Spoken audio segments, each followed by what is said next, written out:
We like to think that free speech protects everyone equally, but reality doesn't quite work this way. Some voices are amplified, others are drowned out, and somehow the ability to speak freely starts to dictate whose choices and even whose existence are up for debate. Yet we still call this balance. We still call this freedom. Some use these paradoxes to their advantage, turning free speech into a shield when challenged, into a weapon when they disagree. But if this is free speech, then free for whom?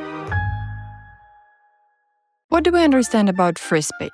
Well, it's an idea of welcoming different stances on any topic. To put it simply, freedom of speech ensures that everyone has a voice. But what if we disagree? Should one voice be silenced? Free speech says no. It protects your right to speak and my right to critique your idea. So we take freedom, speech, combine them, and add one more essential piece. Without it, our understanding of free speech falls apart. The thing is, we don't just share our opinions in the void, we share them with each other. One-on-one, in groups. All of that falls under the definition of society. Freedom, thought, society.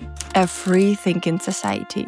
Too much of a word freedom per sentence, I might attract our own audience. We'll go deeper in that with multiple examples, but just one more thing to clarify. According to everything said earlier, the free-thinking society is not just a society where everyone can do and say whatever they want, but rather the one where every idea is open to discussion. To understand it even further, let's inquire, why do we need those things? Because it helps us to reach a consensus between parties and their rights. One's right to speak should not prevent someone else to enjoy the same very right. I feel like this question has double bottom, so let's get deeper in that. 5 friends gathered to plan Friday dinner. Because they have very different tastes, they agreed to cook their own meals and just sit together at the same table. And yes, this Christmas tree is gonna follow me throughout the video because I don't have another nice decor for a background. I'd like some pasta, one of them says. No, Bob, sorry, I don't want to see pasta at the table. But you don't have to eat it, Alice. I'm just gonna have my own food and I don't want anything else. I want pasta. Bro, that's your problem. Why am I supposed to like what you like? Even though Bob has never asked Alice to try their food, the misunderstanding still persists. Please don't fall. Thanks. And as a result, Bob is not having dinner. Let's say you're Bob. How would you feel sitting at the table hungry while everyone else is eating? And it's not because you did or intended to do something bad, it's because somebody didn't like your preference. Even though your right to have a nice dinner is as valid as Alice's. Now let's say your friends are outraged by Alice's behavior and they confront her. Alice, you can't say that. If Bob wants to have pasta, let them. Oh, I'm sorry. I didn't know we were picking sides here. It's just my opinion. You can't give an opinion on someone else's dish unless you're asking to share some. If Bob is not having dinner, you do not either. No, you can't do that just because I don't like pasta. Alice, this is dinner. Everyone is supposed to eat. It's not a debate for the best food. If you don't enjoy it here, leave. And Alice is leaving. But in the real world, she would go gain some power and ban pasta from the entire city.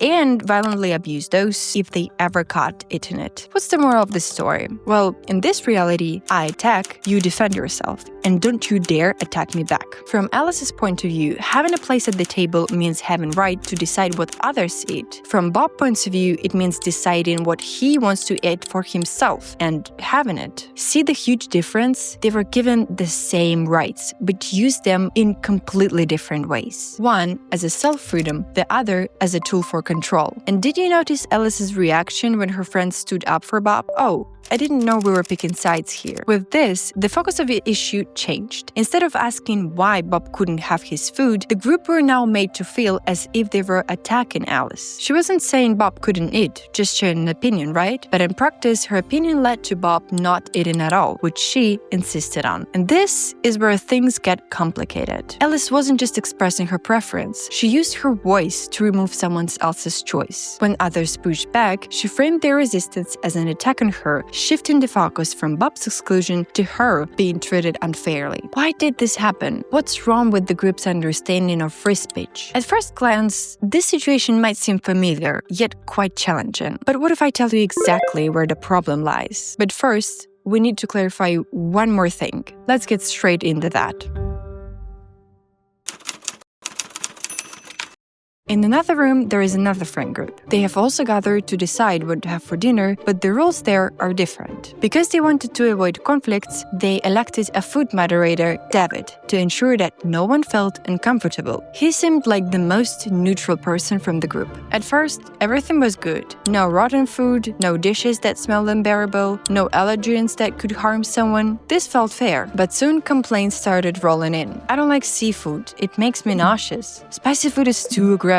I don't want to see anything green beside my table. David, trying to keep everyone happy, kept banning food. The table became peaceful, but fewer and fewer people actually got to eat. Little by little, food was disappearing from the table. Everyone was okay with it at first. They thought it is for the greater good. One evening, Leah entered the room, holding a bowl of soup. David frowned. Sorry, Leah, but that's not on the approved list. But I thought this dinner is for everyone. It is, but rules are rules. We can't upset others. Leah looked around. Half of the table had nothing to eat. What's wrong again? Why, instead of solving the problem, did it just shift it who suffered? In the end, what was once peaceful and comfortable meant no one could eat at all. Who is left happy with this fair way to protect everyone's voice? One person? Two? For some reason, it seemed to me that the second example will resonate with you more, since it is, of course, a representation of censorship. Its introduction had a great purpose, but what did it all came to in the end? And perhaps a more important question, what's the difference between over-exploiting the right of free speech, leading to excessive protection of it, and failing to make full use of it? Turns out, it's pretty much the same thing. They just abuse the very idea of freedom the way they understand it and use it. In the first case, they use freedom as a tool for control. In the second, they suppress it for the illusion of harmony. But we cannot separate the concept of freedom for everyone collectively and for everyone individually. We've just witnessed why. Is it puzzling? Yes. Does it make everything more complicated? Definitely. But even if oversimplifying it might seem like a solution, it only leads to contradictions, like we've just seen. As I mentioned earlier, I know the reason why both of these friend groups failed to apply the concept of free speech properly. And everything I said above was only a part of what I'm about to share. Can you guide society in the right direction? What if you found out that tomorrow you'd be the one making the decisions for the good of humanity? What would your reaction be? Or maybe you already have a list of things you'd do if ever given such a chance. As for the person under your power, my question to you is, how would you ensure that the right to free speech is applied to everyone? And you have two assistants. One of them gives you a hint. You'll just let everyone figure that out on their own. But oh, you know what can happen. Then another one says, you'll restrict certain topics from a discussion, but it's not an option for you either. And here's the place to think, to analyze in detail. What is necessary to apply this right, apart from the understanding the concept of freedom? Who should this right be applied to? Who is the subject of it? If we want to take this principle seriously, it must include everyone. Who's everyone? Boys, girls, non-binary people, young, old, people of different backgrounds, cultures, and beliefs, whoever exists. But what does it mean to exist?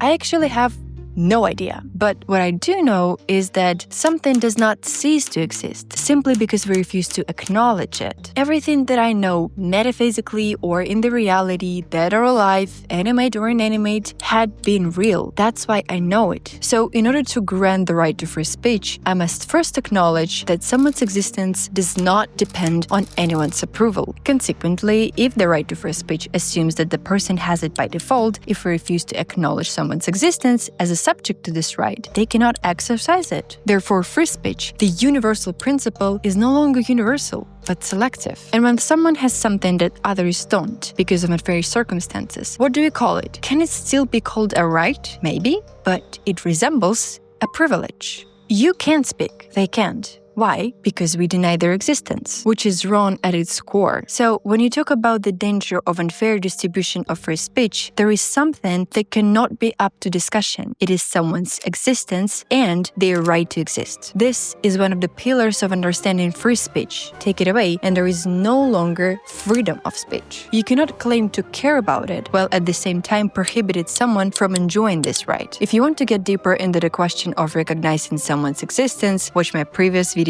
on tolerance. There is a lot to cover up. And if you already got it, congrats, you have my vote. Assuming that you haven't taken this power by force, by the way. Haven't I mentioned that?